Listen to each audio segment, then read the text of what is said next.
No coração do Vaticano, onde a luz da manhã parecia dançar sobre a cúpula de São Pedro, o Papa Francisco, com o peso de seus últimos dias, sentava-se em seus aposentos papais.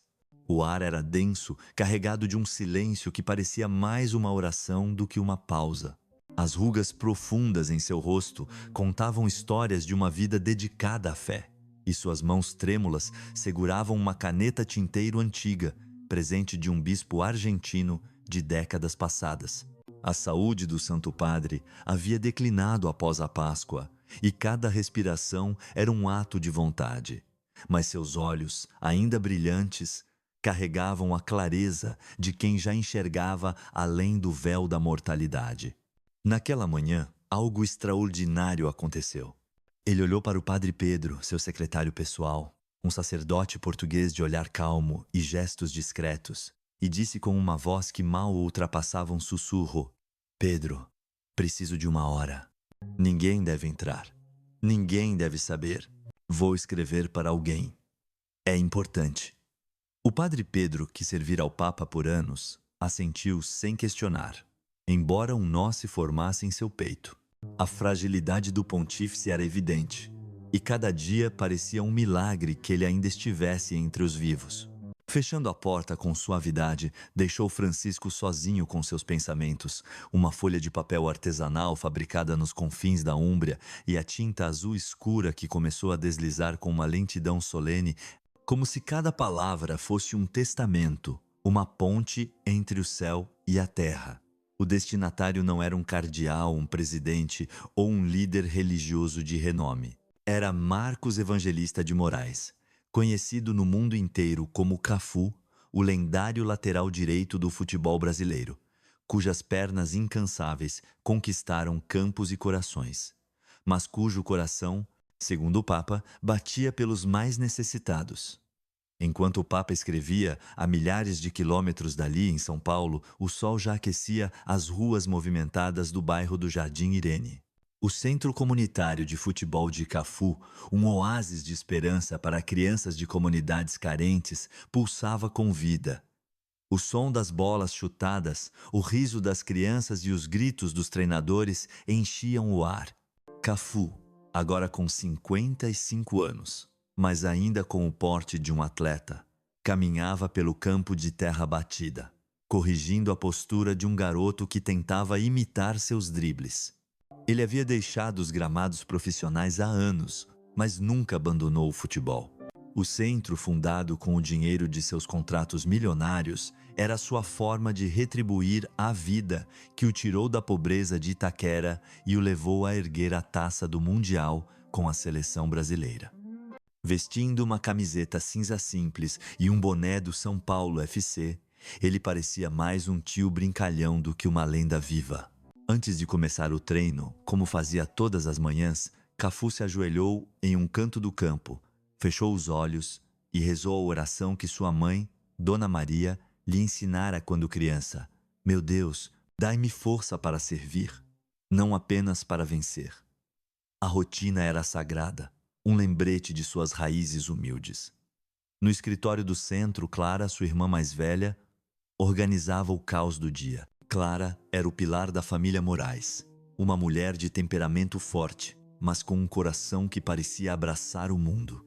Com um tablet nas mãos, ela gritava pela porta. Marcos, não se atrase hoje, tem reunião com os patrocinadores à tarde. Cafu apenas riu, acenando sem tirar os olhos do campo. Mas, em um canto do centro, um pequeno observador não desgrudava os olhos da cena.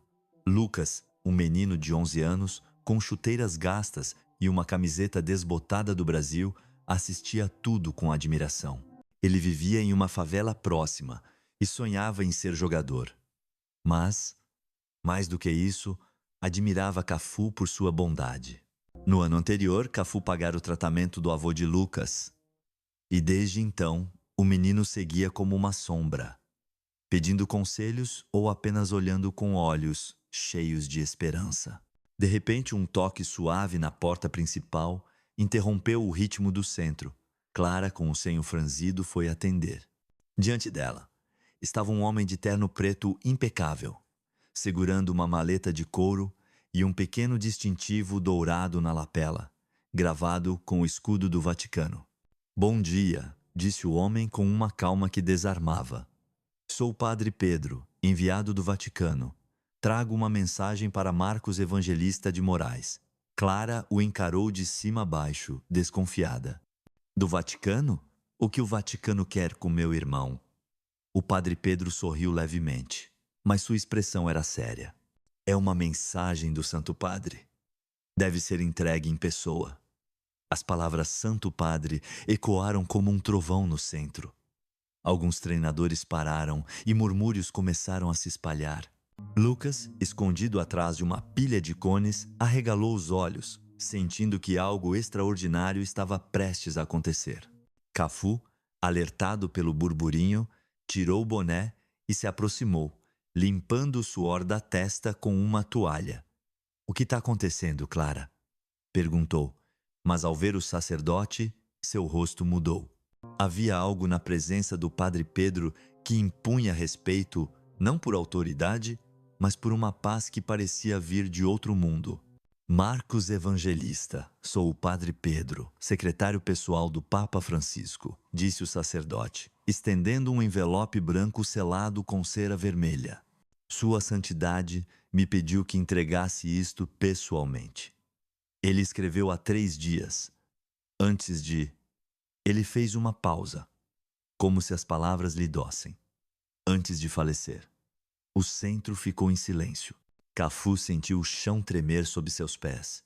"Faleceu?" repetiu, incrédulo. Ninguém ali ouvira a notícia, mas o Padre Pedro mostrou o celular, exibindo uma manchete recém-publicada. Papa Francisco morre após longa batalha com a saúde.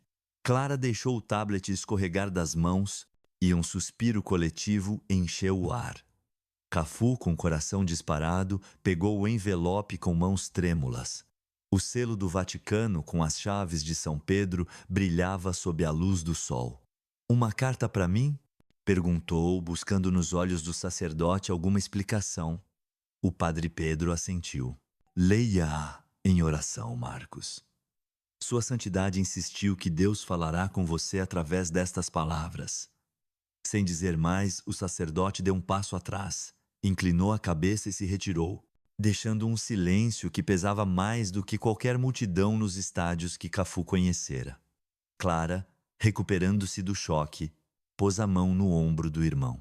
"Marcos, isso não é qualquer coisa. Vamos para casa. Você precisa abrir isso com calma." Cafu assentiu, mas não conseguia desviar os olhos do envelope. Algo em seu peito, uma voz que ele não explicava, dizia que aquele não era um simples pedaço de papel. Era como se o céu tivesse decidido falar com ele. Lucas, que observara tudo de seu esconderijo, correu atrás do sacerdote gritando: "Padre, é verdade que o Papa escreveu para o Cafu?" O Padre Pedro parou, olhou o menino com um sorriso e respondeu: "Sim, pequeno, e talvez um dia você entenda por quê." Naquela noite, a casa da família Moraes, uma residência modesta mas acolhedora nos arredores de São Paulo, estava envolta em penumbra. Cafu, vestido com uma camiseta branca e jeans, entrou na pequena capela que sua mãe construíra anos atrás. Era um lugar humilde, com um crucifixo de madeira, uma imagem de Nossa Senhora Aparecida e velas que nunca se apagavam. Clara o acompanhou, mas ficou na porta, respeitando o momento. Lucas, que convencera Clara a deixá-lo vir, sentou-se em um banco, olhando com olhos curiosos. Cafu colocou o envelope no altar, ao lado do crucifixo, e se ajoelhou. "Senhor, eu não sei o que isso significa", murmurou fechando os olhos. "Mas, se é tua vontade, dá-me força para entender." Com mãos trêmulas, ele quebrou o selo de cera e abriu o envelope. A caligrafia do Papa, tremida mas clara, enchia a página. As primeiras linhas o atingiram como um gol de placa no último minuto. "Querido Marcos, filho em Cristo, escrevo com o coração apertado pelo peso destes dias, mas com a paz de quem viu o invisível. Minhas forças se esvaem, mas tenho uma última missão e a entrego a ti, porque, no meio da glória do mundo, permaneceste humilde. Enquanto outros buscam holofotes, tu dás esperança aos que não têm voz. Deus me mostrou em oração que serás uma tocha para um grande despertar da fé.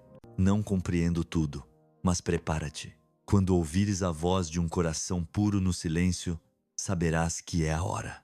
E lembra-te, o reino dos céus pertence aos que são como crianças. As lágrimas começaram a rolar pelo rosto de Cafu. Não eram de tristeza, mas de algo mais profundo, uma mistura de temor, gratidão e um peso que ele nunca sentira. Ele, que enfrentara zagueiros implacáveis e multidões ensandecidas, nunca se sentira tão pequeno, tão frágil, tão escolhido.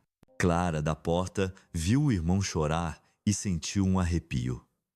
Lucas, sem entender tudo, sussurrou: Cafu, o que diz? É algo bom? Cafu olhou, com os olhos brilhando, e só conseguiu dizer: é mais que bom, pequeno, é um chamado. Naquela noite, um vento suave entrou pela janela, fazendo as chamas das velas tremularem. Ninguém notou, mas o envelope, ainda nas mãos de Cafu, parecia brilhar com uma luz que não era deste mundo. Nos dias seguintes, Cafu tentou voltar à rotina. Os treinos no centro, as reuniões com patrocinadores, as risadas com as crianças. Mas a carta o perseguia. Ele aguardava em uma caixa de madeira ao lado da cama e toda noite relia as palavras do Papa, buscando entender o que significavam. A voz de um coração puro no silêncio. O que era isso? Quem era? Clara notou a mudança no irmão. Marcos, você tá estranho, disse uma manhã, enquanto tomavam café na cozinha da casa da família. Essa carta tá te mexendo. O que tá acontecendo? Cafu, segurando uma xícara que mal tocara, baixou o olhar. Não sei, Clara. É como se o Papa tivesse me dado um peso que eu não entendo. Ele fala de coisas que não sei como interpretar. Clara, sempre prática, franziu a testa. Então lê de novo, ou leva para o Padre João. Isso não é normal, Marcos. O Papa não escreve para qualquer um. Ele assentiu, mas no fundo sabia que não era tão simples. As palavras do Papa eram um enigma, um chamado divino que o mantinha acordado, como um gol que ele precisava marcar, mas sem saber onde estava o gol. Decidiu então escapar do barulho do centro e visitar um orfanato que ajudava há anos no bairro de Guaianazes. Era um lugar especial para ele, um refúgio onde seu dinheiro construía não só paredes, mas esperanças. Roberto, seu amigo de infância e agora treinador no centro, o acompanhou. Roberto, um homem de 50 anos com o rosto marcado pelo sol e uma fé inabalável, era como um irmão para Cafu. Enquanto dirigiam pela cidade, Roberto quebrou o silêncio. Marcos, essa carta não é brincadeira. O Papa não escreve por escrever. Se te escolheu, é porque Deus tem um plano. Mas você precisa abrir os olhos. Procura o sinal. Cafu olhou, inseguro. E se eu não enxergar, Beto? E se eu não estiver pronto? Roberto sorriu, mostrando os dentes tortos. Ninguém está pronto quando Deus chama, irmão. Só precisa ouvir. Ao chegarem ao orfanato, as crianças correram para recebê-lo, seus gritos de Cafu, Cafu, enchendo o ar como um estádio em dia de final. Ele assinou bolas, jogou um pouco com uma pelota velha e ouviu as histórias dos pequenos que o viam como um herói. Por um momento, esqueceu a tempestade em seu peito. Mas então, uma voz o paralisou. Vindo do fundo do pátio, uma menina de não mais de 9 anos cantava com uma clareza que parecia impossível para alguém tão frágil.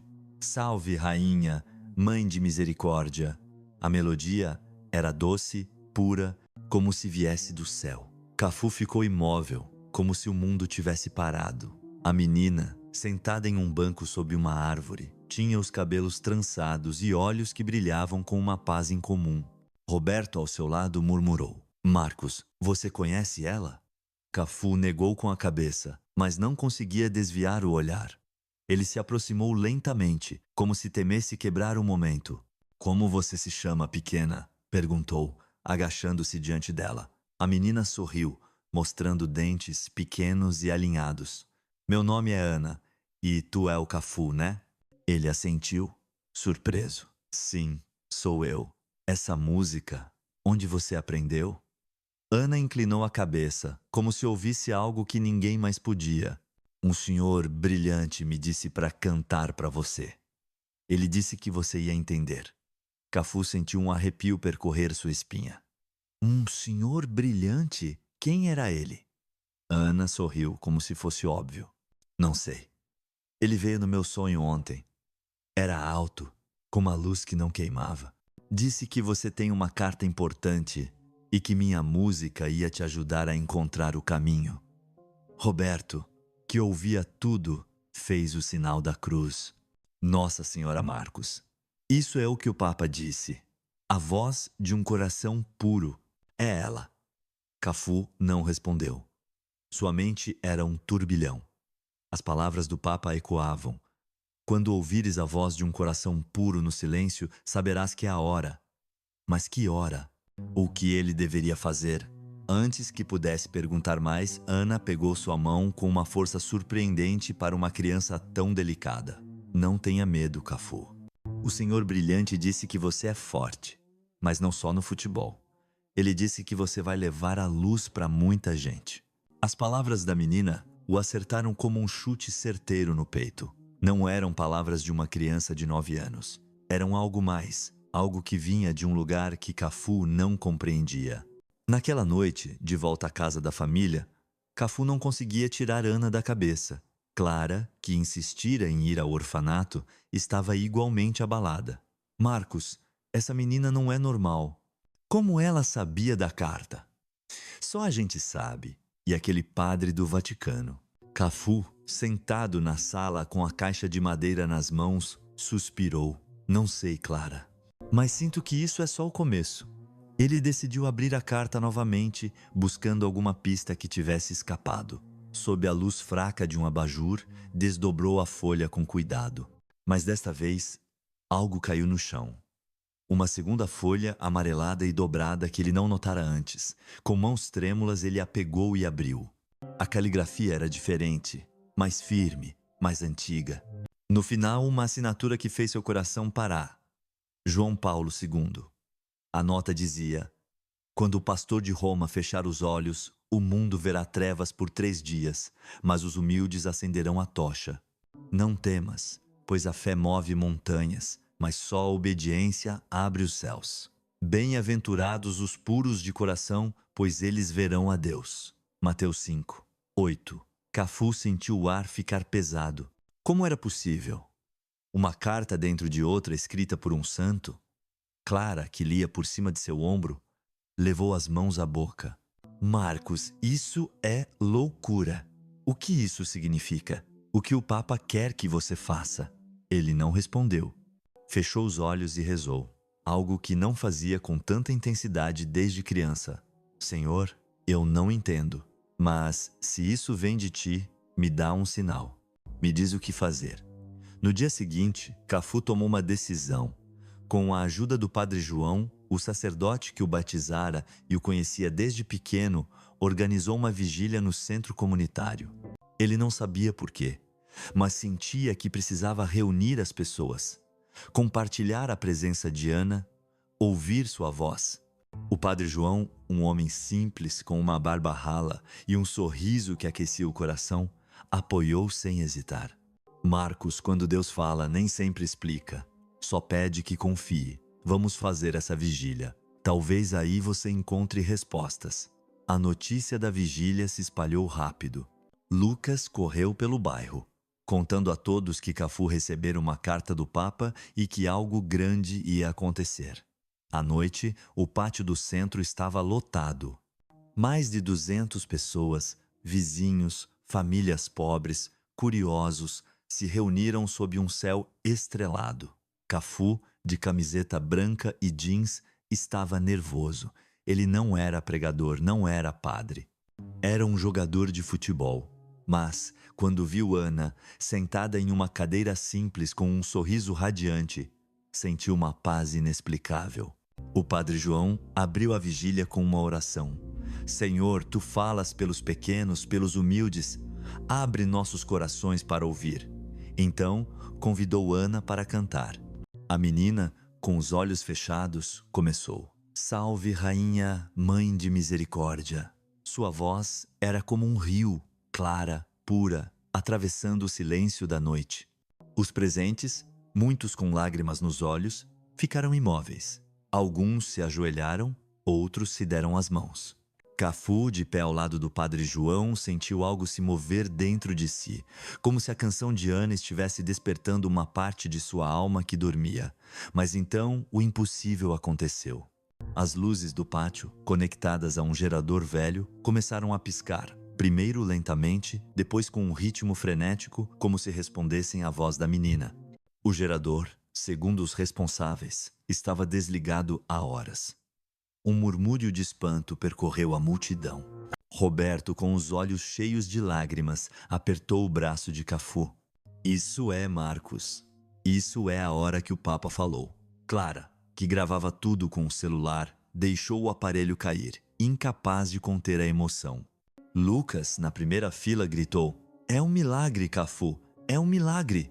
Quando Ana terminou de cantar, o silêncio era tão profundo que se podia ouvir o coração de todos batendo. A menina abriu os olhos e, embora parecesse olhar para o vazio, sorriu diretamente para Cafu.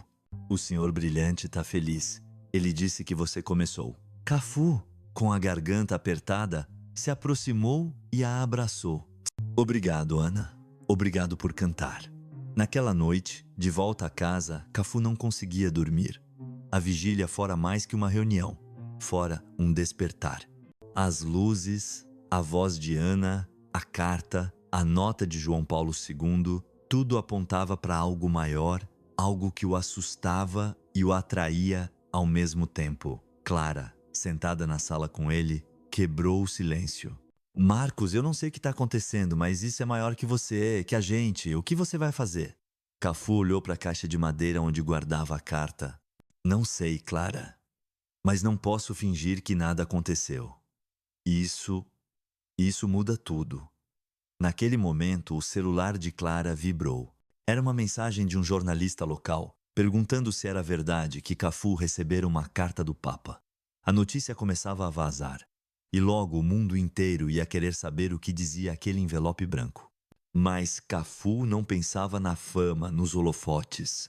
Pensava em Ana, no Papa, nas palavras que ecoavam em sua alma. "Prepara-te, a hora está próxima." Lá fora, a cidade dormia, mas no coração de Cafu, uma centelha divina começava a arder. Uma centelha que logo iluminaria muito mais que um campo de futebol. No coração do Vaticano, onde a luz da manhã parecia dançar sobre a cúpula de São Pedro, o Papa Francisco, com o peso de seus últimos dias, sentava-se em seus aposentos papais. O ar era denso, carregado de um silêncio que parecia mais uma oração do que uma pausa. As rugas profundas em seu rosto contavam histórias de uma vida dedicada à fé, e suas mãos trêmulas seguravam uma caneta tinteiro antiga, presente de um bispo argentino de décadas passadas. A saúde do Santo Padre havia declinado após a Páscoa, e cada respiração era um ato de vontade, mas seus olhos, ainda brilhantes, carregavam a clareza de quem já enxergava além do véu da mortalidade. Naquela manhã, algo extraordinário aconteceu. Ele olhou para o padre Pedro, seu secretário pessoal, um sacerdote português de olhar calmo e gestos discretos, e disse com uma voz que mal ultrapassava um sussurro: "Pedro, preciso de uma hora. Ninguém deve entrar. Ninguém deve saber. Vou escrever para alguém. É importante." O padre Pedro, que servira ao Papa por anos, assentiu sem questionar, embora um nó se formasse em seu peito. A fragilidade do pontífice era evidente, e cada dia parecia um milagre que ele ainda estivesse entre os vivos. Fechando a porta com suavidade, deixou Francisco sozinho com seus pensamentos. Uma folha de papel artesanal fabricada nos confins da Úmbria e a tinta azul escura que começou a deslizar com uma lentidão solene, como se cada palavra fosse um testamento, uma ponte entre o céu e a terra. O destinatário não era um cardeal, um presidente ou um líder religioso de renome. Era Marcos Evangelista de Moraes, conhecido no mundo inteiro como Cafu, o lendário lateral direito do futebol brasileiro, cujas pernas incansáveis conquistaram campos e corações, mas cujo coração, segundo o Papa, batia pelos mais necessitados. Enquanto o Papa escrevia, a milhares de quilômetros dali, Em São Paulo, o sol já aquecia as ruas movimentadas do bairro do Jardim Irene. O Centro Comunitário de Futebol de Cafu, um oásis de esperança para crianças de comunidades carentes, pulsava com vida. O som das bolas chutadas, o riso das crianças e os gritos dos treinadores enchiam o ar. Cafu, agora com 55 anos, mas ainda com o porte de um atleta, caminhava pelo campo de terra batida, corrigindo a postura de um garoto que tentava imitar seus dribles. Ele havia deixado os gramados profissionais há anos, mas nunca abandonou o futebol. O centro, fundado com o dinheiro de seus contratos milionários, era sua forma de retribuir a vida que o tirou da pobreza de Itaquera e o levou a erguer a taça do Mundial com a seleção brasileira. Vestindo uma camiseta cinza simples e um boné do São Paulo FC, ele parecia mais um tio brincalhão do que uma lenda viva. Antes de começar o treino, como fazia todas as manhãs, Cafu se ajoelhou em um canto do campo, fechou os olhos e rezou a oração que sua mãe, Dona Maria, lhe ensinara quando criança. Meu Deus, dai-me força para servir, não apenas para vencer. A rotina era sagrada, um lembrete de suas raízes humildes. No escritório do centro, Clara, sua irmã mais velha, organizava o caos do dia. Clara era o pilar da família Moraes. Uma mulher de temperamento forte, mas com um coração que parecia abraçar o mundo. Com um tablet nas mãos, ela gritava pela porta: Marcos, não se atrase hoje, tem reunião com os patrocinadores à tarde. Cafu apenas riu, acenando sem tirar os olhos do campo. Mas, em um canto do centro, um pequeno observador não desgrudava os olhos da cena. Lucas, um menino de 11 anos, com chuteiras gastas e uma camiseta desbotada do Brasil, assistia a tudo com admiração. Ele vivia em uma favela próxima e sonhava em ser jogador, mas, mais do que isso, admirava Cafu por sua bondade. No ano anterior, Cafu pagara o tratamento do avô de Lucas, e desde então, o menino o seguia como uma sombra, pedindo conselhos ou apenas olhando com olhos cheios de esperança. De repente, um toque suave na porta principal interrompeu o ritmo do centro. Clara, com o senho franzido, foi atender. Diante dela, estava um homem de terno preto impecável, segurando uma maleta de couro e um pequeno distintivo dourado na lapela, gravado com o escudo do Vaticano. Bom dia, disse o homem com uma calma que desarmava. Sou o padre Pedro, enviado do Vaticano. Trago uma mensagem para Marcos Evangelista de Moraes. Clara o encarou de cima a baixo, desconfiada. Do Vaticano? O que o Vaticano quer com meu irmão? O padre Pedro sorriu levemente, mas sua expressão era séria. É uma mensagem do Santo Padre. Deve ser entregue em pessoa. As palavras Santo Padre ecoaram como um trovão no centro. Alguns treinadores pararam e murmúrios começaram a se espalhar. Lucas, escondido atrás de uma pilha de cones, arregalou os olhos, sentindo que algo extraordinário estava prestes a acontecer. Cafu, alertado pelo burburinho, tirou o boné e se aproximou, limpando o suor da testa com uma toalha. — O que está acontecendo, Clara? Perguntou, mas ao ver o sacerdote, seu rosto mudou. Havia algo na presença do padre Pedro que impunha respeito, não por autoridade, mas por uma paz que parecia vir de outro mundo. Marcos Evangelista, sou o padre Pedro, secretário pessoal do Papa Francisco, disse o sacerdote, estendendo um envelope branco selado com cera vermelha. Sua Santidade me pediu que entregasse isto pessoalmente. Ele escreveu há 3 dias, antes de... Ele fez uma pausa, como se as palavras lhe dossem. Antes de falecer, o centro ficou em silêncio. Cafu sentiu o chão tremer sob seus pés. Faleceu? Repetiu, incrédulo. Ninguém ali ouvira a notícia, mas o padre Pedro mostrou o celular, exibindo uma manchete recém-publicada. Papa Francisco morre após longa batalha com a saúde. Clara deixou o tablet escorregar das mãos e um suspiro coletivo encheu o ar. Cafu, com o coração disparado, pegou o envelope com mãos trêmulas. O selo do Vaticano, com as chaves de São Pedro, brilhava sob a luz do sol. Uma carta para mim? Perguntou, buscando nos olhos do sacerdote alguma explicação. O padre Pedro assentiu. Leia-a em oração, Marcos. Sua Santidade insistiu que Deus falará com você através destas palavras. Sem dizer mais, o sacerdote deu um passo atrás, inclinou a cabeça e se retirou, deixando um silêncio que pesava mais do que qualquer multidão nos estádios que Cafu conhecera. Clara, recuperando-se do choque, pôs a mão no ombro do irmão. Marcos, isso não é qualquer coisa. Vamos para casa. Você precisa abrir isso com calma. Cafu assentiu, mas não conseguia desviar os olhos do envelope. Algo em seu peito, uma voz que ele não explicava, dizia que aquele não era um simples pedaço de papel. Era como se o céu tivesse decidido falar com ele. Lucas, que observara tudo de seu esconderijo, correu atrás do sacerdote, gritando: Padre, é verdade que o Papa escreveu para o Cafu? O padre Pedro parou, olhou o menino com um sorriso e respondeu: Sim, pequeno, e talvez um dia você entenda por quê. Naquela noite, a casa da família Moraes, uma residência modesta mas acolhedora nos arredores de São Paulo, estava envolta em penumbra. Cafu, vestido com uma camiseta branca e jeans, entrou na pequena capela que sua mãe construíra anos atrás. Era um lugar humilde, com um crucifixo de madeira, uma imagem de Nossa Senhora Aparecida e velas que nunca se apagavam. Clara o acompanhou, mas ficou na porta, respeitando o momento. Lucas, que convencera Clara a deixá-lo vir, sentou-se em um banco, olhando com olhos curiosos. Cafu colocou o envelope no altar, ao lado do crucifixo, e se ajoelhou. Senhor, eu não sei o que isso significa, murmurou, fechando os olhos. Mas, se é tua vontade, dá-me força para entender. Com mãos trêmulas, ele quebrou o selo de cera e abriu o envelope. A caligrafia do Papa, tremida mas clara, enchia a página.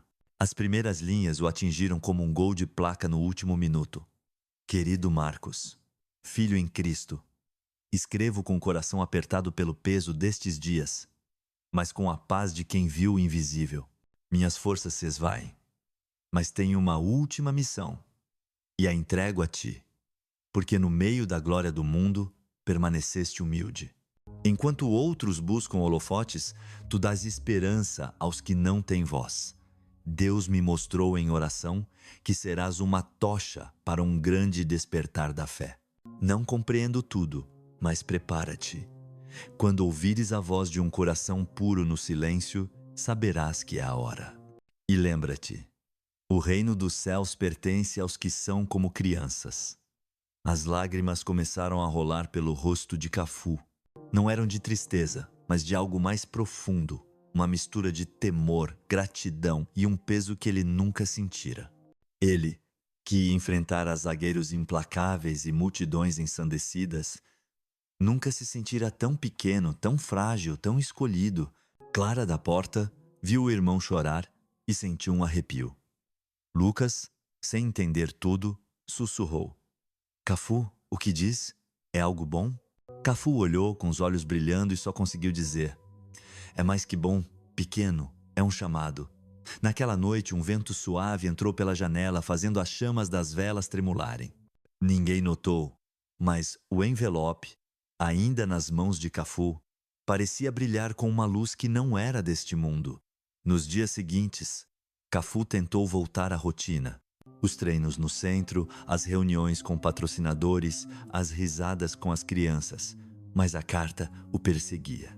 Ele aguardava em uma caixa de madeira ao lado da cama e, toda noite, relia as palavras do Papa, buscando entender o que significavam.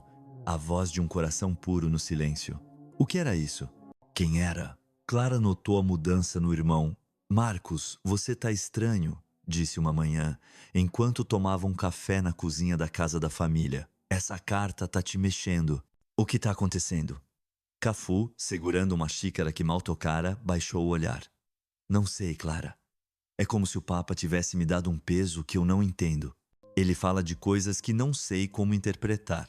Clara, sempre prática, franziu a testa. Então lê de novo, ou leva para o Padre João. Isso não é normal, Marcos. O Papa não escreve para qualquer um. Ele assentiu, mas no fundo sabia que não era tão simples. As palavras do Papa eram um enigma, um chamado divino que o mantinha acordado, como um gol que ele precisava marcar, mas sem saber onde estava o gol. Decidiu então escapar do barulho do centro e visitar um orfanato que ajudava há anos no bairro de Guaianazes. Era um lugar especial para ele, um refúgio onde seu dinheiro construía não só paredes, mas esperanças.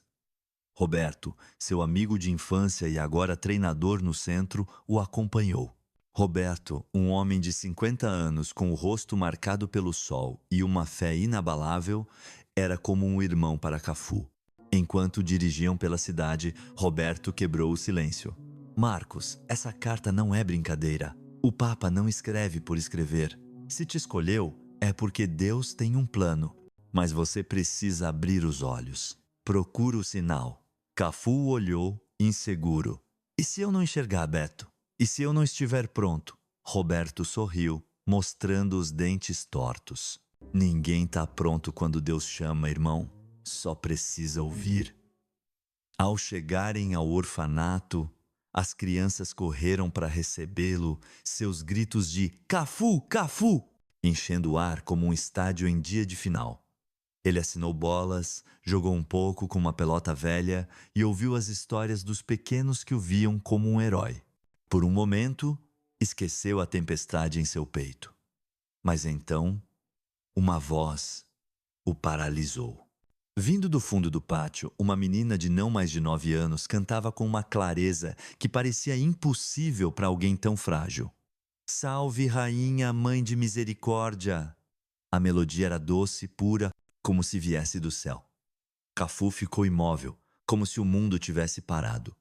A menina, sentada em um banco sob uma árvore, tinha os cabelos trançados e olhos que brilhavam com uma paz incomum.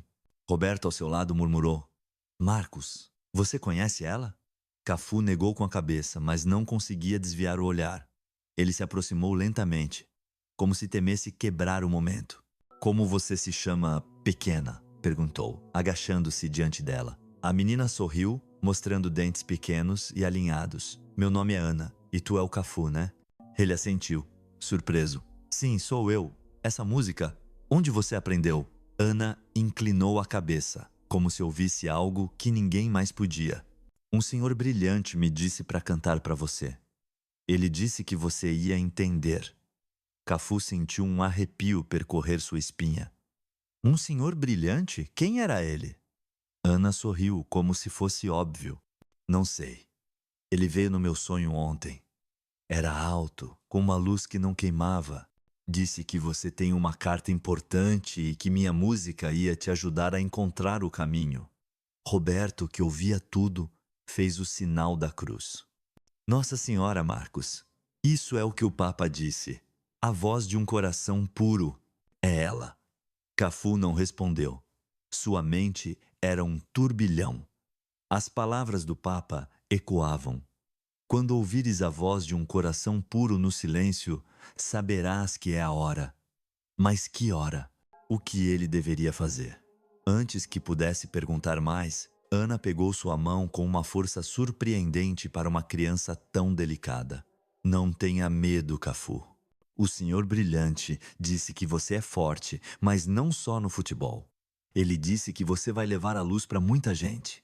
As palavras da menina o acertaram como um chute certeiro no peito. Não eram palavras de uma criança de 9 anos. Eram algo mais, algo que vinha de um lugar que Cafu não compreendia. Naquela noite, de volta à casa da família, Cafu não conseguia tirar Ana da cabeça. Clara, que insistira em ir ao orfanato, estava igualmente abalada. Marcos, essa menina não é normal. Como ela sabia da carta? Só a gente sabe, e aquele padre do Vaticano. Cafu, sentado na sala com a caixa de madeira nas mãos, suspirou. Não sei, Clara, mas sinto que isso é só o começo. Ele decidiu abrir a carta novamente, buscando alguma pista que tivesse escapado. Sob a luz fraca de um abajur, desdobrou a folha com cuidado. Mas desta vez, algo caiu no chão. Uma segunda folha amarelada e dobrada que ele não notara antes. Com mãos trêmulas, ele a pegou e abriu. A caligrafia era diferente. mais firme, mais antiga. No final, uma assinatura que fez seu coração parar. João Paulo II. A nota dizia: quando o pastor de Roma fechar os olhos, o mundo verá trevas por 3 dias, mas os humildes acenderão a tocha. Não temas, pois a fé move montanhas, mas só a obediência abre os céus. Bem-aventurados os puros de coração, pois eles verão a Deus. Mateus 5, 8. Cafu sentiu o ar ficar pesado. Como era possível? Uma carta dentro de outra escrita por um santo? Clara, que lia por cima de seu ombro, levou as mãos à boca. Marcos, isso é loucura. O que isso significa? O que o Papa quer que você faça? Ele não respondeu. Fechou os olhos e rezou, algo que não fazia com tanta intensidade desde criança. Senhor, eu não entendo, mas se isso vem de ti, me dá um sinal. Me diz o que fazer. No dia seguinte, Cafu tomou uma decisão. Com a ajuda do Padre João, o sacerdote que o batizara e o conhecia desde pequeno, organizou uma vigília no centro comunitário. Ele não sabia por quê, mas sentia que precisava reunir as pessoas, compartilhar a presença de Ana, ouvir sua voz. O Padre João, um homem simples com uma barba rala e um sorriso que aquecia o coração, apoiou sem hesitar. Marcos, quando Deus fala, nem sempre explica. Só pede que confie. Vamos fazer essa vigília. Talvez aí você encontre respostas. A notícia da vigília se espalhou rápido. Lucas correu pelo bairro, contando a todos que Cafu recebera uma carta do Papa e que algo grande ia acontecer. À noite, o pátio do centro estava lotado. Mais de 200 pessoas, vizinhos, famílias pobres, curiosos se reuniram sob um céu estrelado. Cafu, de camiseta branca e jeans, estava nervoso. Ele não era pregador, não era padre. Era um jogador de futebol. Mas quando viu Ana, sentada em uma cadeira simples com um sorriso radiante, sentiu uma paz inexplicável. O Padre João abriu a vigília com uma oração. Senhor, tu falas pelos pequenos, pelos humildes. Abre nossos corações para ouvir. Então convidou Ana para cantar. A menina, com os olhos fechados, começou. Salve, rainha, mãe de misericórdia. Sua voz era como um rio, clara, pura, atravessando o silêncio da noite. Os presentes, muitos com lágrimas nos olhos, ficaram imóveis. Alguns se ajoelharam, outros se deram as mãos. Cafu, de pé ao lado do Padre João, sentiu algo se mover dentro de si, como se a canção de Ana estivesse despertando uma parte de sua alma que dormia. Mas então o impossível aconteceu. As luzes do pátio, conectadas a um gerador velho, começaram a piscar, primeiro lentamente, depois com um ritmo frenético, como se respondessem à voz da menina. O gerador, segundo os responsáveis, estava desligado há horas. Um murmúrio de espanto percorreu a multidão. Roberto, com os olhos cheios de lágrimas, apertou o braço de Cafu. Isso é, Marcos, isso é a hora que o Papa falou. Clara, que gravava tudo com o celular, deixou o aparelho cair, incapaz de conter a emoção. Lucas, na primeira fila, gritou: "É um milagre, Cafu, é um milagre!" Quando Ana terminou de cantar, o silêncio era tão profundo que se podia ouvir o coração de todos batendo. A menina abriu os olhos e, embora parecesse olhar para o vazio, sorriu diretamente para Cafu. "O senhor brilhante está feliz. Ele disse que você começou." Cafu, com a garganta apertada, se aproximou e a abraçou. "Obrigado, Ana. Obrigado por cantar." Naquela noite, de volta a casa, Cafu não conseguia dormir. A vigília fora mais que uma reunião, fora um despertar. As luzes, a voz de Ana, a carta, a nota de João Paulo II, tudo apontava para algo maior, algo que o assustava e o atraía ao mesmo tempo. Clara, sentada na sala com ele, quebrou o silêncio. "Marcos, eu não sei o que está acontecendo, mas isso é maior que você, que a gente. O que você vai fazer?" Cafu olhou para a caixa de madeira onde guardava a carta. "Não sei, Clara. Mas não posso fingir que nada aconteceu. Isso muda tudo." Naquele momento, o celular de Clara vibrou. Era uma mensagem de um jornalista local perguntando se era verdade que Cafu recebera uma carta do Papa. A notícia começava a vazar e logo o mundo inteiro ia querer saber o que dizia aquele envelope branco. Mas Cafu não pensava na fama, nos holofotes. Pensava em Ana, no Papa, nas palavras que ecoavam em sua alma. Prepara-te. A hora está próxima. Lá fora, a cidade dormia. Mas no coração de Cafu, uma centelha divina começava a arder. Uma centelha que logo iluminaria muito mais que um campo de futebol.